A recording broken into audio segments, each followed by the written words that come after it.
This episode of Marijuana Today Daily is brought to you by our friends over at Cureleaf, one of the nation's top multi-state cannabis operators with 48 local dispensaries, 14 cultivation sites, and 13 processing facilities, serving up more than 150,000 registered medical marijuana patients.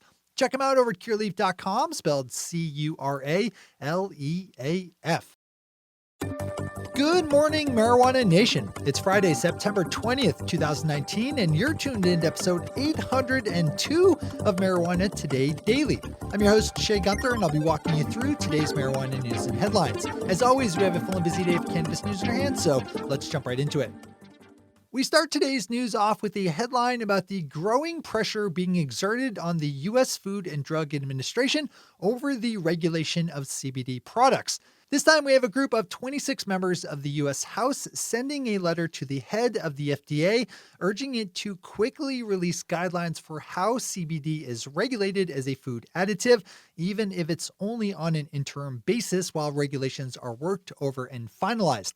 The letter was signed by mostly Democrats with a few legal marijuana state Republicans thrown in for good measure. Zip over to Kyle Yeager's story on this at Marijuana Moment for more details and to give the full letter sent to the FDA a read yourself. Speaking of the FDA, we have another headline about the agency as our second headline today, as the Food and Drug Administration has launched criminal investigations into the vaporizer supply chain in a bid to track down the cause of the recent health issues being attributed to the use of vaporizers. Yesterday in Washington, D.C., an FDA official told reporters about the investigations, which will target both marijuana and nicotine vaporizers, likely both from the legal and illicit markets. This is obviously a big and important storyline that you need to be tracking. Our final top story today swings us out to Pennsylvania, where Sam Wood over at the Philadelphia Inquirer is reporting that the state's marijuana seed-to-sale tracking system, which is run by the Akerna company, formerly known as MJ Freeway, was down for a fair stretch of time earlier this week, leaving Pennsylvania medical marijuana businesses unable to transact sales or product transfers. Pennsylvania uses the MJ Freeway Leaf Data Systems seed-to-sale tracking program, which shut down intermittently over the course of Tuesday. Akerna/MJ Freeway has struggled for years with service outages and data thefts and losses. Those are our top stories for today. It's time for Marijuana Today Daily Headlines Blitz. Before we blitz out on headlines, let's quickly thank our sponsor, Cureleaf, one of the nation's top multi-state cannabis operators with 48 local dispensaries, 14 cultivation sites, and 13 processing facilities, serving up more than 150,000 registered medical marijuana patients. Cureleaf wants you to live life well, which is why the good folks over there put so much time and energy into making sure their operations are built around world-class quality, top-notch customer education, and a deep compassion for the people who use their products. They believe that cannabis is powerful and can improve people's lives. Pop over to Cureleaf.com today to find the closest Cureleaf shop to you, because there's no better way to experience the Cureleaf difference than by making a visit yourself. You can also, while you're over at Cureleaf.com, read about their support for the Veterans Cannabis Project, which works to expand access to medical marijuana by military veteran patients. You can check out that project in particular over at vetscp.org. That's VETSCP.org. Big thanks to everyone at Cureleaf for helping support today's show. All right, time for the Blitz. More than 1,500 Canadians have signed a petition demanding that the Quebec government reduce the amount of plastic packaging waste used by legal marijuana businesses. This is a ubiquitous issue in just about every legal marijuana state and province, as child-proof packaging requirements and other regulations have led to a situation where just about every unit of legal retail cannabis sold comes with an accompanying bit of non-recyclable plastic waste. Read this story and bring this story home. We all need to just say no to plastic. My buddy Chris Crane, who's a regular and co-host on our weekly show Marijuana Today, has a great piece up on Forbes looking at the wisdom of marijuana reform ballot measures driven by individual cannabis companies, as we're seeing right now in Florida and Arizona, with two respective ballot measures being pushed by companies like California-based MedMen, Florida dispensary chain Surterra, and in full disclosure, our sponsor Cureleaf, which has a number of shops in the Sunshine State. Chris is a longtime reform activist and legal marijuana entrepreneur and is one of the smartest and most respected people in the industry, so his takes are always worth a deeper look. Swing over to Forbes for the full dive in. Kyle Yeager jumps back into the headlines with a good story over at Marijuana Moments, picking up on 2 different letters sent to congressional leaders, urging them to pass legislation freeing up banks and financial institutions to work with state legal marijuana businesses. The 2 letters were sent yesterday, the first by a group of 4 national financial institutions: the American Bankers Association, the Credit Union National Association, the Independent Community Bankers of America, and the National Bankers Association, while the second letter was signed by 50 state banking associations.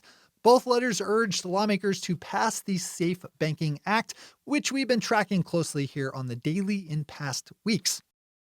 Continuing on our previous storyline, we have another Kyle Yeager piece over at Marijuana Moments about the Safe Banking Act, this time looking at a raft of proposed amendments that are designed to catch the support of more conservative House members.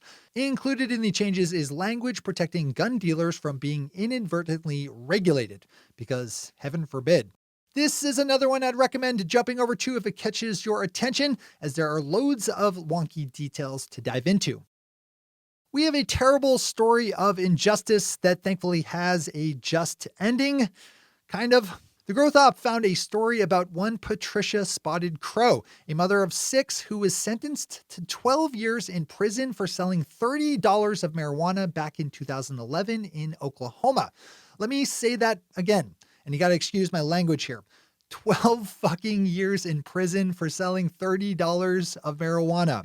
Thankfully, Mrs. Spotted Crow was released after losing just 2 years of her life in jail, thanks to public outrage over the case. But as the Growth Op picked up, unpaid fines of just over $3,500 related to that original case prompted police to re-arrest her this past week. After news of the story broke again, viewers of Oklahoma TV station K4 anonymously paid the fines, allowing Miss Spotted Crow to go home to her 6 children. WTF. New Mexico state health officials are refusing to issue medical marijuana cards to out-of-state patients, even after a court order ruled that they do so. Officials with the New Mexico Department of Health are balking at issuing the cards, saying they would wait until an appeal has been filed and dealt with by the department.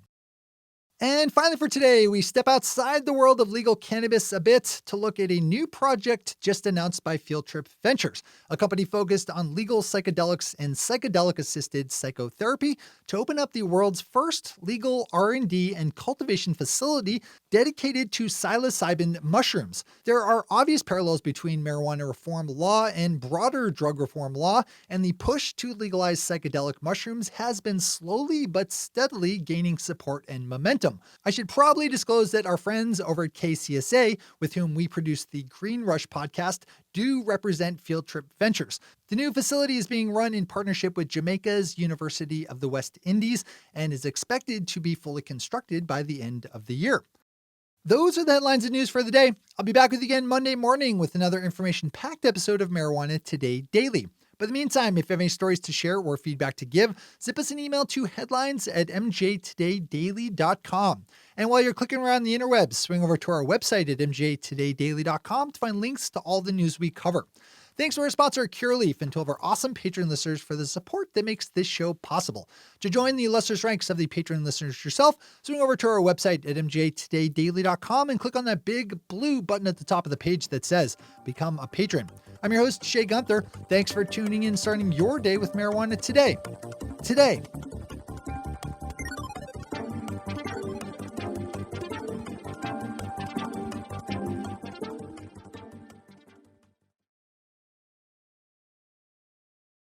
One take, Shay. One take.